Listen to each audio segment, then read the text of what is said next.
आज का हमारा विषय चर्चा का विषय है, तो इसीलिए आज के इस विषय को प्रश्न के साथ शुरू करते हैं।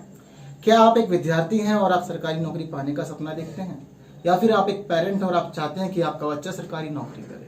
यदि इन प्रश्नों के जवाब हाँ हैं, तो वास्तव में यह वीडियो आपके लिए ही है। इसलिए इस वीडियो को अंत तक देखें, चैनल को सब्सक्राइब करें, बेल आइकन प्रेस करें, इस वीडियो को ज़्यादा से ज़्यादा लोगों तक शेयर करें और वीडियो को लाइक करना ना भूलें। हेलो एवरीवन, मैं हूं कुणाल और आपका स्वागत है हमारे चैनल कुणाल इंस्पायरिंग पर। दरअसल कल केंद्रीय मंत्रिमंडल का एक नया फैसला आया है, जिसके तहत केंद्रीय मंत्रिमंडल ने एक नई एजेंसी की स्थापना करने का फैसला लिया है। इस एजेंसी का नाम नेशनल रिक्रूटमेंट एजेंसी यानी कि NRA रहेगा। यह एजेंसी आने वाले समय में सभी सरकारी नौकरियों के लिए एक कॉमन एलिजिबिलिटी टेस्ट का आयोजन करेगी, जिसे हर नौकरी पाने वाले विद्यार्थी के लिए देना जरूरी होगा। इसलिए चलिए अब हम इस वीडियो में इस विषय पर अच्छे से चर्चा करते हैं और इससे जुड़ी हुई सभी बातों को जानते हैं।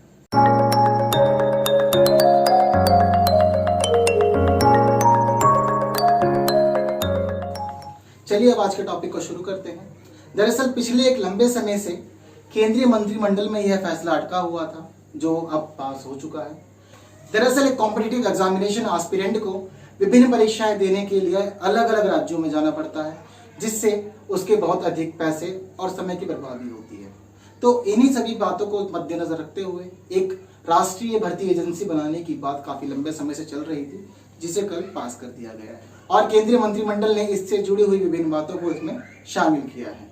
चलिए अब हम समझते हैं कि राष्ट्रीय भर्ती एजेंसी वास्तव में है क्या, और एक कॉमन एलिजिबिलिटी टेस्ट जो इस एजेंसी के द्वारा होने वाला है, उसके अंदर क्या क्या नया रहेगा।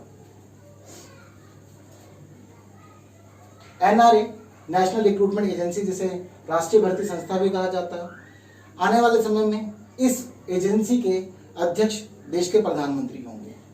वहीं यह भी फैसला लिया गया है कि इस एजेंसी का मुख्यालय दिल्ली में होगा। साथ ही साथ इस एजेंसी के ऊपर आने वाले 3 वर्षों के लिए 1517.57 करोड़ रुपए का आवंटन किया गया है, जो इसके शुरुआती 3 वर्ष का बजट है। चलिए अब हम कॉमन एलिजिबिलिटी टेस्ट यानी कि सामान्य पात्रता परीक्षा को समझते हैं। इसके अंदर B और C ग्रुप की परीक्षाओं के लिए एक कॉमन सिलेबस बनाया जाएगा और यह पेपर केवल B और C ग्रुप की परीक्षाओं के लिए आयोजित किया जाएगा।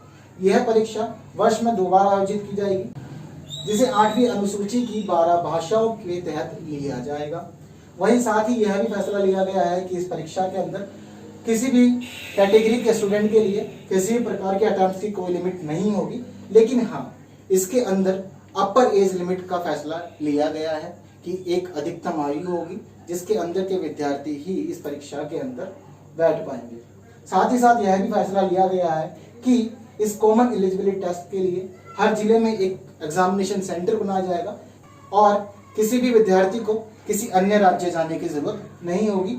वह इस परीक्षा को अपने जिले में ही दे पाएगा, जिससे उसके पैसे और समय की बचत होगी। साथ ही साथ यह एजेंसी केवल B और C ग्रुप की परीक्षाएं आयोजित करेगी। पूर्व में केंद्र सरकार की B और C ग्रुप की परीक्षाएं विभिन्न एजेंसियों जैसे कि SSC, RRB, IBPS इत्यादि के द्वारा आयोजित की जाती थी। तो अब इन एजेंसियों के द्वारा आयोजित की जाने वाली केंद्रीय सरकार की परीक्षाएं NRA आयोजित करेगा।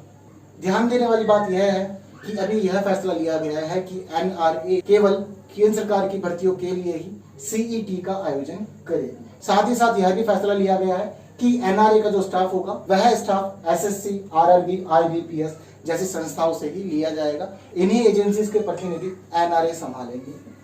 साथ ही साथ यह भी फैसला लिया गया है कि NRA 10वीं 12वीं और ग्रेजुएशन लेवल की परीक्षाएं आयोजित करेगी। साथ ही साथ यदि ऐसी कोई परीक्षा है जिसके अंदर मल्टी टायर एग्जामिनेशन होता है, तो CET के बाद आगे की टायर की परीक्षाएं उससे संबंधित पूर्व एजेंसी ही आयोजित करेगी। यह परीक्षाएं NRA आयोजित नहीं करेगी। NRA का काम केवल कॉमन एलिजिबिलिटी टेस्ट लेने का ही है।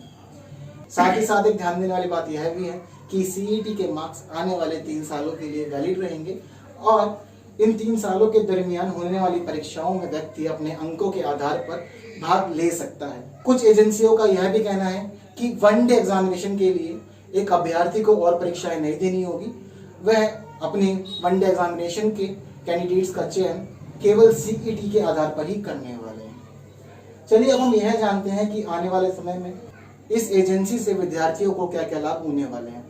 सबसे पहली बात ध्यान देने वाली यह है कि अब विद्यार्थियों को जो कॉमन परीक्षा होती थी उसे देने के लिए विभिन्न राज्यों में नहीं जाना पड़ेगा। वह विद्यार्थी यह परीक्षा अपने डिस्ट्रिक्ट सेंटर में ही दे पाएंगे, जिसकी वजह से उनका ट्रैवलिंग टाइम बचेगा और साथ ही साथ उनका पैसा भी बचेगा और उनको ज़्यादा स्ट्रगल नहीं करना पड़ेगा।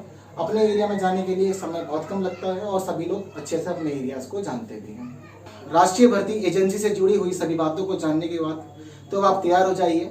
यदि आप एक कॉम्पिटिटिव एग्जामिनेशन एस्पिरेंट हैं तो अब आपको कॉमन एलिजिबिलिटी टेस्ट देना होगा।